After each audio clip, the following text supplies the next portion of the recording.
Hello students, today will be learning about the current electricity. Current electricity में हम क्या क्या क्या चीज़ें पढ़ेंगे कि करंट इलेक्ट्रिसिटी होती क्या है और इलेक्ट्रिक करंट एक्चुअली में क्या है।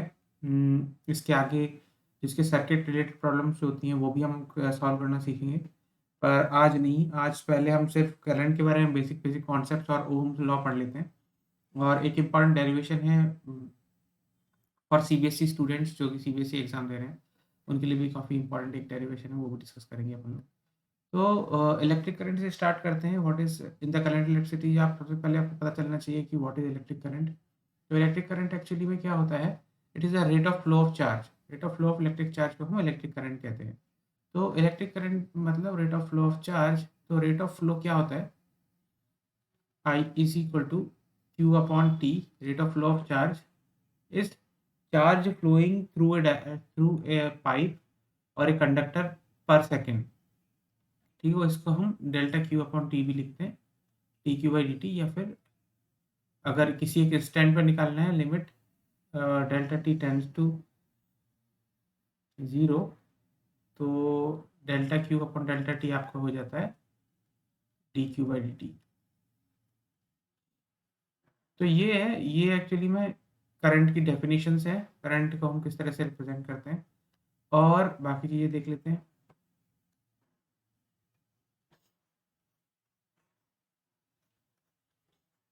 और अगर किसी भी कंडक्टर के अंदर number of electrons n number of electrons move कर रहे हैं, तो उसका charge obviously q is equal to n into e हो जाएगा। तो उसके केस में आपके पास जो ये करंट हो जाएगा एन ई अपॉन टी हो जाएगा। सिंपल चीज़ है। अब आते हैं करंट के यूनिट पर। करंट का यूनिट जो होता है, करंट स्केलर क्वांटिटी होती है। एक्चुअली में स्केलर भी नहीं कह सकते इसको आप, एक्चुअली टेंसर क्वांटिटी होती है। टेंसर का मतलब क्या होता है कि सपोज जैसे मैं आपको बता के दिखाता हूँ कि यहाँ पर मान लीजिए आपके पास एक ये करंट इस तरह से आ रहा है, ये इसका ये कंडक्टर है दूसरा वाला, और तीसरा जो कंडक्टर है वो यहाँ से जा रहा है। ठीक है, तो यहाँ पर क्या होगा कि एक करंट अगर I1 आ रहा है, एक करंट I2 आ रहा है, एक करंट I3 आ रहा है। तो अब ऐसा भी नहीं है। अब यहाँ क्या होता है ना कि यहाँ पर आप क्या करते हो, जंक्शन लॉ लगाते हो। I1 प्लस आप देखोगे कि total incoming current is equal to total outgoing current होता है। ये है, पर इसमें क्या है कि ना ये स्केलर तो है ही, क्योंकि स्केलरली ऐड हो रहे हैं, ये स्केलर तो है ही। लेकिन अगर ये वेक्टर नहीं है, क्योंकि वेक्टर फिर अगर ये वेक्टर होता तो फिर ये वेक्टर की तरह ऐड हो रहे होते कंपोनेंट निकाल के, है ना, डायरेक्शन के हिसाब से। पर ये स्केलरली ऐड हो रहे हैं, तो इसका मतलब वेक्टर नहीं है। पर अगर एक और चीज आपको ध्यान रखना पड़ेगा कि अगर करंट का डायरेक्शन में रिवर्स कर देता हूँ इधर, तो I2 ना माइनस I2 बन जाएगा। तो इसलिए डायरेक्शन डिपेंडेंट भी हो रहा है। तो ना तो ये कंप्लीट स्केलर है, ना ये कंप्लीट वेक्टर है। तो उसको हम एक्चुअली में टेंसर कहते हैं, लेकिन आपके एग्जामिनेशन में आपको इसको स्केलर की तरह ही ट्रीट करना पड़ेगा। आईआईटी में आप इसके टेंसर की तरह ट्रीट कर सकते हो। तो ऐसा यूनिट ऑफ करंट क्या होता है, एम्पियर होता है। अब आते हैं करंट डेंसिटी पर। Current density is what, is the ratio of current at that point to the area of the cross section of the conductor at that point। यानी कि करंट डेंसिटी होता है, इसको हम J से रिप्रेजेंट करते हैं, और this is current at that particular point divided by area of cross section at that particular point. ठीक है, तो ये सिंपल चीज़ है जो कि आपका करंट डेंसिटी। इलेक्ट्रिक करंट ने इसका जो यूनिट होगा वो होगा ampere per metre square. Why, because current का जो यूनिट होता है वो होता है एम्पियर, और एरिया का यूनिट होता है मीटर स्क्वायर। तो इसका यूनिट क्या हो गया, ampere metre square. Ampere per metre square, है ना। क्लियर है, बहुत इजी है।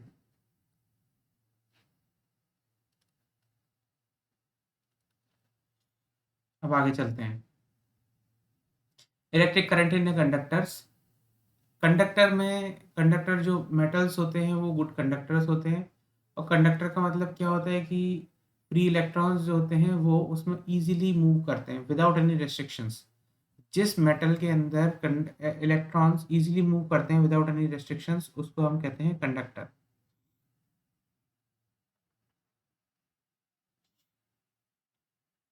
Solid conductors different different type के होते हैं। एक तो होता है मेटालिक कंडक्टर, मेटल वाले, इसमें फ्री इलेक्ट्रॉन्स मूव करते हैं। In case of solid conductor, solid conductor में भी ये कंडक्टर ही होते हैं, लेकिन इसमें इलेक्ट्रॉन्स होते हैं वो टाइटली बाउंड होते हैं। ठीक है। और दूसरा लिक्विड कंडक्टर्स भी होते हैं। Liquid conductors like electrolyte solution. अभी कंडक्टर्स होते हैं, कंडक्टर्स का मतलब होता है कि इलेक्ट्रॉन्स में इजीली फ्लो कर सकते हैं। कंडक्टर्स तीन टाइप के होते हैं, मेटालिक, सॉलिड और लिक्विड। ठीक है। लिक्विड में क्या होता है, लिक्विड में जिसको आप इलेक्ट्रोकेमिस्ट्री में आप पढ़ोगे, लिक्विड कंडक्टिविटी, जिसमें आप सेल्स के थ्रू आप इलेक्ट्रिसिटी को कंडक्ट कराते हो, और उसमें से आयंस की वजह से, आयंस के मूवमेंट की वजह से हमारी बैटरी में से ईएमएफ जनरेट होती है, और उसमें इलेक्ट्रॉन्स का कंडक्शन होता है ना। अब इसके बाद आते हैं, बेसिक चीज़ें थी ये, बस ये सब चीज़ें एग्जामिनेशन पॉइंट ऑफ व्यू से बहुत ज़्यादा इंपॉर्टेंट नहीं है, ये तो बस आपकी अंडरस्टैंडिंग के लिए। करंट डेंसिटी इंपॉर्टेंट है, एम्पियर करंट के बारे में बेसिक इन्फॉर्मेशन इंपॉर्टेंट है। अब आते हैं डायरेक्ट ओम्स लॉ पे। तो ओम्स लॉ एक अकेली ऐसी लॉ है जिसकी वजह से सबसे पहले करंट इलेक्ट्रिसिटी को पढ़ना हमने स्टार्ट किया था। और ओम्स लॉ के अकॉर्डिंग क्या होता है कि voltage through any conductor, voltage across any conductor is directly proportional to the current passing through it. और ये जो प्रोपोर्शनलिटी कांस्टेंट होता है वो होता है रेजिस्टेंस। अब मैं आपको पहले हल्का सा इसको थोड़ा सा आइडियली बता देता हूँ कि एक्चुअली में ये है क्या। सपोज आपके पास एक कंडक्टर है, इस कंडक्टर के दो एंड है, इन दोनों एंड्स के बीच में अगर आपके पास वोल्टेज डिफरेंस V है, V वोल्टेज डिफरेंस है, और करंट इसमें से अगर I जा रहा है, मतलब इसमें से करंट I अमाउंट जा रहा है, और सपोज इसका जो रेसिस्टेंस है, इसका रेसिस्टेंस मैं आपको दे देता हूँ,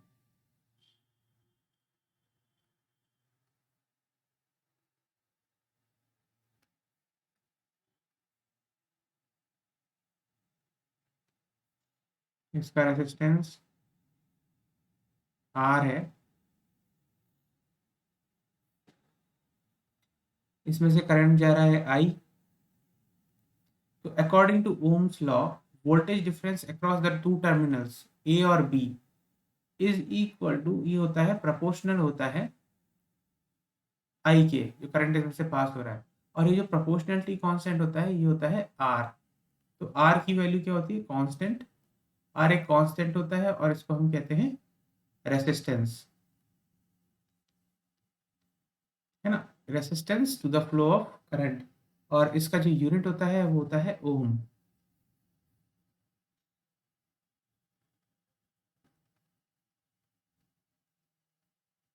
क्लियर। तो ये होता है। अब यहाँ पर क्या है कि वोल्टेज और करंट का जब आप ग्राफ प्लॉट करेंगे तो वो, क्योंकि ये जो इक्वेशन है ये y is equal to M X की इक्वेशन है, y is equal to M X, तो ये this is the equation of a straight line which is passing through the origin, और इसका स्लोप m होता है, इसमें m is equal to tan theta होगा।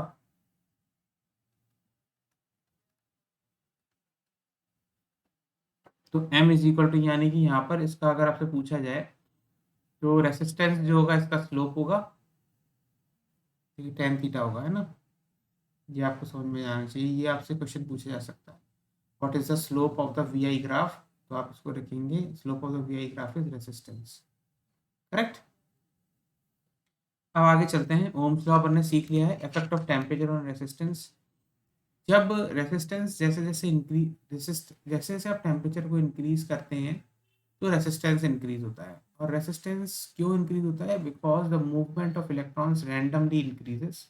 और उसकी वजह से क्या होता है कि यूनिडायरेक्शनल फ्लो चेंज हो जाता है करंट का, इलेक्ट्रॉन्स का, और उसकी वजह से करंट इजीली कंडक्ट नहीं होता, उसकी वजह से रेसिस्टेंस बढ़ जाता है। तो करंट जो होता है वो इस तरह से डिफाइन किया जाता है, R2 with respect to temperature, R2 is equal to R1 into 1 plus alpha into T2 minus T1, जिसमें अल्फा क्या होता है, alpha is the temperature coefficient of resistance, यहाँ पर दिया हुआ है। Alpha is the temperature coefficient of resistance average over T1 and T2 degree Celsius. R1 और R2 रेसिस्टेंस है, T1 degree Celsius and T2 degree Celsius respectively. ठीक है। तो अल्फा की वैल्यू आ गई। अब आता है drift velocity. Drift velocity important concept है, इसके ऊपर आपसे डेरिवेशन भी पूछी जाती है। तो मैं आपको बेसिकली इसका थोड़ा बहुत आइडिया दे देता हूँ कि ड्रिफ्ट वेलोसिटी एक्चुअली क्या होता है। इसका बहुत इंपॉर्टेंट डेरिवेशन है और इस पे ऊपर क्वेश्चन भी पूछे जाते हैं। सी जो कौन नॉर्मल एग्जाम्स हैं उसमें भी पूछे जाते हैं, जो कॉम्पिटिटिव एग्जाम्स है उसमें भी पूछे जाता है। Now let us derive the expression for the drift velocity. Drift velocity actually drift velocity होता क्या है कि एक किसी भी कंडक्टर में एक इलेक्ट्रॉन मूव कर रहा होता है ना। दिस इज इलेक्ट्रॉन और उस कंडक्टर के अंदर इलेक्ट्रिक फील्ड भी है ना, इलेक्ट्रिक फील्ड भी प्रेजेंट है। अब इलेक्ट्रॉन का नेगेटिव चार्ज होता है, सपोज इलेक्ट्रॉन इस तरफ मूव कर रहा है तो उसके ऊपर जो फोर्स लगेगी वो अपोजिट डायरेक्शन में लगेगी, इस डायरेक्शन में लग रही है ना, ब्लू वाले के डायरेक्शन में। और इसकी जो वैल्यू है, एफ की जो वैल्यू है वो क्या है, ई इंटू ई, इस राइट वाले डायरेक्शन। इलेक्ट्रॉन लेफ्ट में मूव कर रहा है,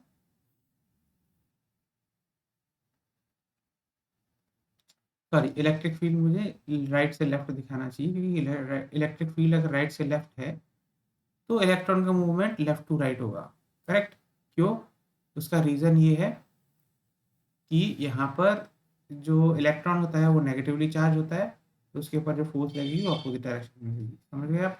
तो अब यहाँ पर क्या होता है कि फोर्स इधर लग रही है, तो इसका मास अगर मैंने दिया हुआ है कि इलेक्ट्रॉन का जो मास है स्मॉल m है, तो इसका जो एक्सेलरेशन होना चाहिए, acceleration of the electron that should be equal to force divided by mass is equal to E into E upon m, mass m।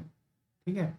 अब यहाँ पर क्या हुआ, सपोज टाउ अगर आपको दिया हुआ है कि suppose tau is the average relaxation time of free electron, meaning अगर मान लीजिए ये जो पॉइंट हमने जो ए दिया हुआ है और बी, ये दो पॉइंट कौन कौन से हैं कि इलेक्ट्रॉन ने यहाँ से ए से स्टार्ट कर किया मूव करना और बी तक पहुँचा, और उसमें क्या है कि यहाँ जिसमें टाउ क्या है, tau is the relaxation time, यानी कि दो सक्सेसिव कोलिजन्स के बीच में जो उसको टाइम मिलता है वो टाउ होता है। अब मान लेते हैं कि इसके केस में इस रिलैक्सेशन टाइम में जो बिटवीन टू सक्सेसिव कोलिजन्स जो वेलोसिटी अचीव करेगा वो क्या होगा, v is equal to acceleration, v is equal to U plus A T होता है, तो u तो उसकी जीरो है, u plus A E into tau. तो यहाँ पर जो उसकी ड्रिफ्ट वेलोसिटी होनी चाहिए, velocity that should be equal to E E by M into tau, जो कि यहाँ पर आपको फॉर्मूले में दी हुई है। ठीक है। तो यहाँ पर मैंने आपको ये निकाल के बता दिया है कि एक्चुअली में ड्रिफ्ट वेलोसिटी का एक्सप्रेशन कैसा निकलता है। अब tau is the time between two successive collisions. अब चलते हैं एक्सप्रेशन फॉर ड्रिफ्ट वेलोसिटी। अब यह नहीं हुआ है क्या, एक ड्रिफ्ट वेलोसिटी करंट का जो एक रिलेशन होता है वो भी मैं डिराइव कर देता हूँ। सपोज अगर आपको किसी भी कंडक्टर में जिसमें बोला हुआ है कि there are N number of electrons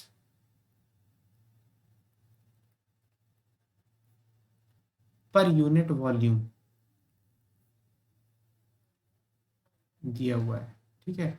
अब यहाँ पर इसका एरिया अगर आपको दिया हुआ है कि इसका क्रॉस सेक्शनल एरिया ए है इस कंडक्टर का है, तो यहाँ पर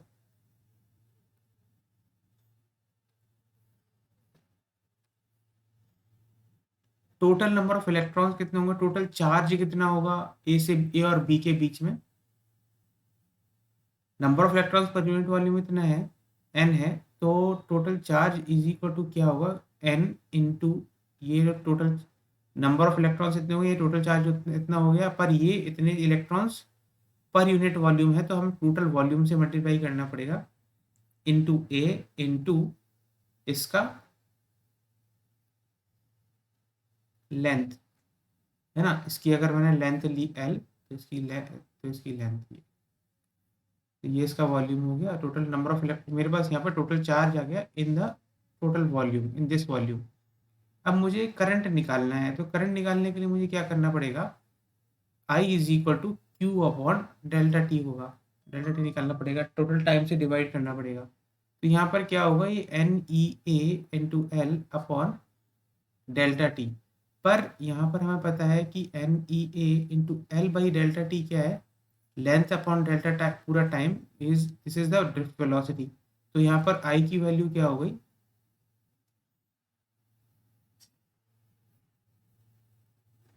n e a v d, because l by delta t is equal to drift velocity है। यानी कि क्योंकि यहाँ पर अगर हम इसकी वेलोसिटी को कांस्टेंट एज्यूम करते हैं, वेलोसिटी ड्रिफ्ट वेलोसिटी कांस्टेंट होती है, तो ए से बी तक जाने में उसको जितना डिस्टेंस उसने ट्रेवल किया divide by total time, that will be equal to drift velocity. तो यहाँ पर आपके पास एक एक्सप्रेशन आ जाता है, this is the expression of current with drift velocity V D. Clear. अब आते हैं दूसरे एक्सप्रेशंस पर। दूसरे एक्सप्रेशन में यहाँ पर आपको क्या क्या एक्सप्रेशंस दिए हुए हैं। Mobility of electron is defined as is the ratio of the drift velocity of electron to the applied electric field. It is called mobility. तो Vd को E से डिवाइड कर देंगे तो आपके पास मोबिलिटी आ जाएगा Vd अपॉन ई, जो मैंने पहली इक्वेशन बनाई है। इस पहली इक्वेशन में अगर आप Vd अपॉन ई करेंगे तो ई टाउ बाई एम ही आएगा, वो सेम आंसर आ गया। रेसिस्टिविटी क्या होता है, resistivity of a material, various material. Resistivity किस तरह से डिफाइंड है,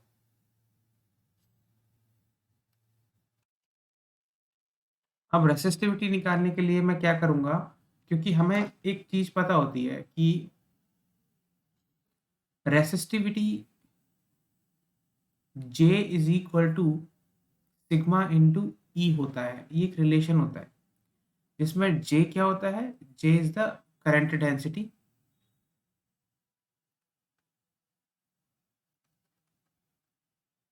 विच is I upon A,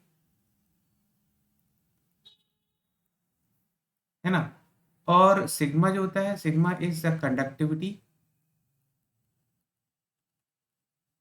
which is reciprocal of resistivity, और ई होता है इलेक्ट्रिक फील्ड।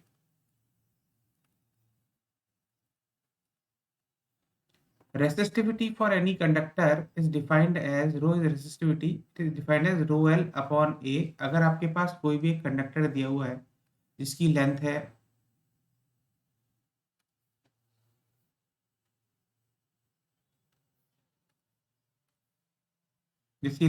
L, है ना, इसकी लेंथ है L, तो उसके केस में जो उसका और क्रॉस सेक्शनल एरिया अगर A दिया हुआ है, तो उसके केस में जो उसकी रेसिस्टिविटी होती है, that resistivity is defined as rho L by a. ये इसकी लेंथ है L और इसका क्रॉस सेक्शन एरिया दिया हुआ है हमें A, तो R इज इसका जो रेसिस्टेंस होता है वो रो L बाई ए डिफाइन होता है। ठीक है, ये एक इम्पॉर्टेंट रिलेशन है जो आपको हमेशा याद रखना पड़ेगा। मैं सभी इम्पॉर्टेंट ये फॉर्मूले यहाँ पर बता दे रहा हूँ आपको। तो इससे आपको पास अब J is equal to sigma E, जो मैंने फॉर्मूला आपको बताया है, इस फॉर्मूले से आप सबसे पहले आप क्या निकालेंगे, सबसे पहले आप इससे निकालेंगे सिग्मा, सिग्मा की वैल्यू। अब J क्या है, J is equal to I upon a है ना। तो J की वैल्यू यहाँ पर क्या हो गई, ऊपर वाली रिलेशन, ये रिलेशन नंबर 2 से अगर आप देखें तो रिलेशन नंबर 2 से आपकी जो J की वैल्यू हो गई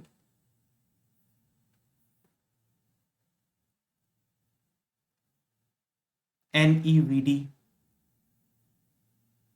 ई की वैल्यू हमें पता ही है, तो यहाँ पर सिग्मा की वैल्यू हमारे पास क्या आ गई, n e v d upon e. ठीक है, ये आ गया। पर जो ड्रिफ्ट वेलोसिटी की वैल्यू हमने निकाली थी वो क्या थी, ई टाउ बाई एम, तो N E by E into E tau upon small M है। यहाँ पर ई और ये कैंसिल हो जाएगा, तो यहाँ पर एन ई स्क्वायर टाउ अपॉन एम आ गया। वीडी की वैल्यू हमने रिलेशन नंबर 1 में निकाली थी ना, तो उससे, तो यहाँ पर रो इज इक्वल टू क्या होता है, 1/सिग्मा होता है।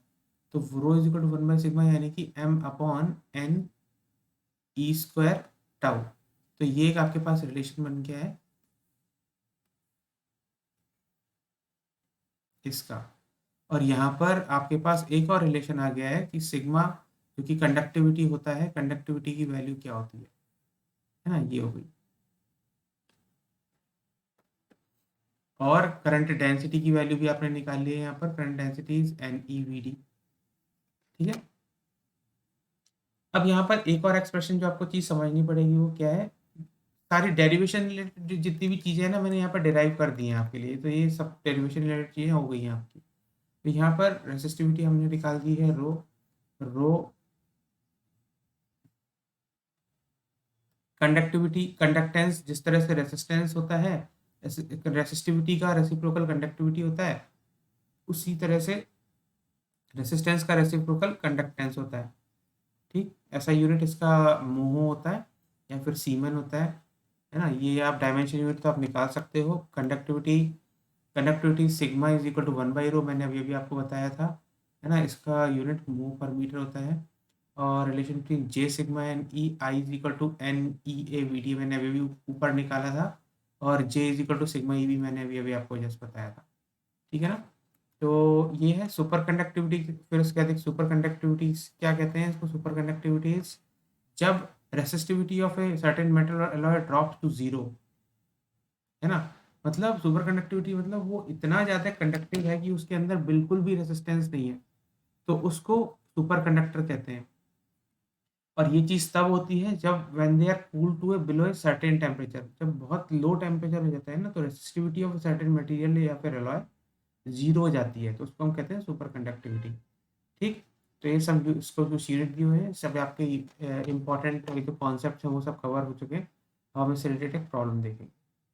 पर ये जो डेरिवेशन मैंने कराई है ना, this derivation is very important for you, for CBSE point of view. JEE के पॉइंट ऑफ व्यू से कुछ खास इंपॉर्टेंट नहीं है, पर ये फॉर्मूले इंपॉर्टेंट है, बिट सेट वगैरह में पूछे जाएंगे डायरेक्ट एज इट इज। आप भले ही इनको कितना भी इजी समझ लें, लेकिन इसकी वैल्यू ये बहुत इंपॉर्टेंट है।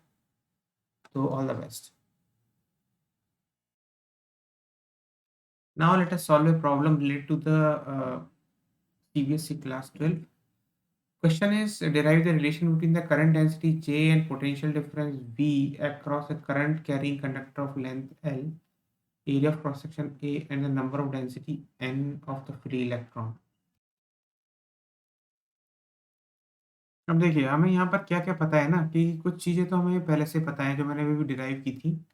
I इज इक्वल टू क्या होता है, NEAVD, जिसमें N होता है number density of electron, E electron का चार्ज, EA एरिया होता है, VD होता है ड्रिफ्ट वेलोसिटी। अब ड्रिफ्ट वेलोसिटी का भी एक और एक्सप्रेशन हमने पढ़ा था, क्या होता है वो, E tau upon small m। ये भी ड्रिफ्ट वेलोसिटी का जो एक्सप्रेशन था, इसमें टाउ रिलैक्सेशन टाइम होता है, E इलेक्ट्रिक फील्ड होता है, स्मॉल e चार्ज होता है, और इलेक्ट्रॉन का मास m, mass of the electron होता है। अभी यहाँ पर क्या होता है कि इलेक्ट्रिक, हमें ये पता है कि करंट कैरिंग कंडक्टर जो है ना हमारे पास, उसके अक्रॉस द पोटेंशियल डिफरेंस जो हमें दिया हुआ है वो दिया हुआ है V, है ना। तो जब पोटेंशियल डिफरेंस V दिया हुआ है उसके अक्रॉस, और इलेक्ट्रिक फील्ड जब हमारे पास E है यहाँ पर, और अगर इसकी लेंथ L होती है, तो उसके केस में हमें पता है एक रिलेशन होता है जो कि पोटेंशियल एंड कैपेसिटेंस में आपने देखा होगा कि E इज इक्वल टू dV/dr। तो E इज इक्वल टू V अपॉन L होता है, फिर V क्या होता है, पोटेंशियल डिफरेंस, और L होता है लेंथ, मतलब distance between the two point जिसके बीच में पोटेंशियल डिफरेंस हम निकाल लें।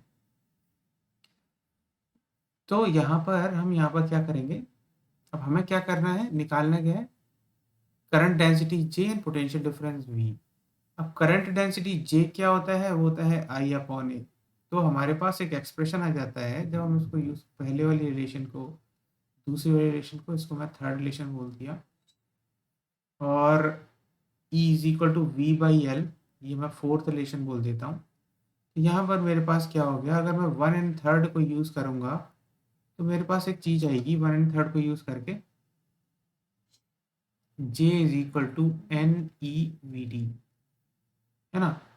अब NEVD मतलब NE into E tau upon M into E।